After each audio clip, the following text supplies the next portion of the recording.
So a couple of years ago, you were here in this same spot with Mr. Spielberg. I remember he said, "We live in two directions. We live towards the future and not enough in the past." How does Hamilton help bring those words to life?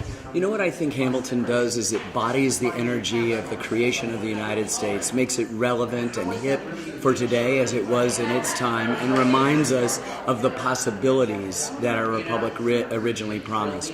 Because our founders, for the most part, were not interested in sharing it with everyone. When Thomas Jefferson said all men are created equal, he meant all white men of property. We don't mean that anymore, and Hamilton celebrates the fact that we don't mean that anymore.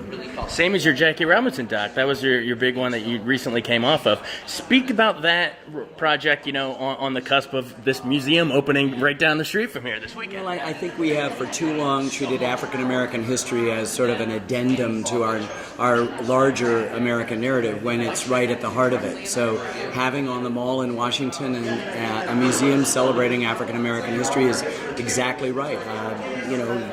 What we forget, we put African American history in February, which is the coldest, darkest, and shortest month, when it deserves to be treated every single day. And to fully integrate that story has been my mission over the 40 years of my professional life. And by adding an African American museum to the Mall, we're saying it belongs in there with all the big boys, and it is. Well, February might be for the history, but the next month is March. So there you go. Exactly.